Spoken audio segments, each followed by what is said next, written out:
I felt like I was coughing a lot. I couldn't really breathe. I felt like I had a severe cold, and I was coughing and coughing. So I called a friend that called the ambulance because I was in the early part of my pregnancy and we thought something wasn't right. So I went by ambulance and they admitted me right away, but they didn't know at that point I had H1N1.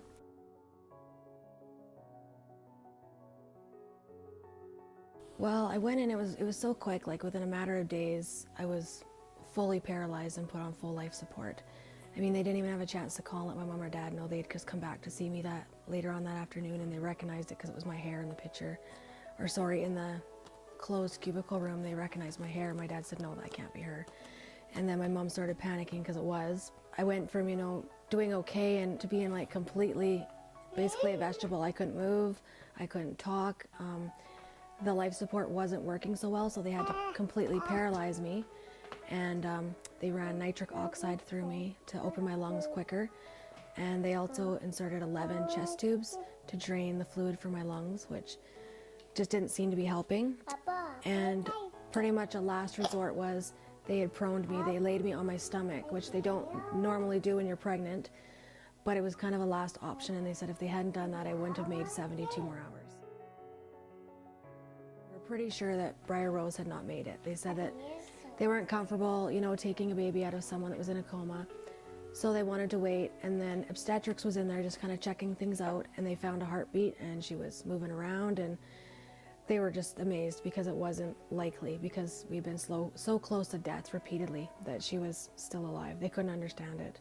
She was just over 5 months, around there, and she came out, she cried, and then she stopped breathing, so she went up to the NICU, and they said it would be very critical over the next 72 hours. They weren't sure how she would do, and her quality of life would probably never be there. She probably wouldn't walk, she probably wouldn't talk. Well, as you can see, she does all that.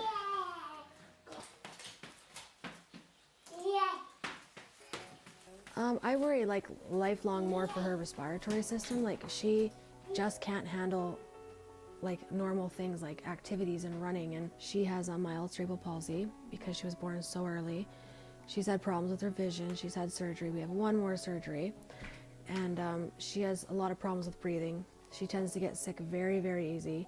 She has low immunity to everything, and she's very tiny, and the doctors are still trying to wonder why she's so tiny. Like she still wears size 2 clothes, and her lungs haven't developed the way they should have, so she does have a lot of problems. We use inhalers with her.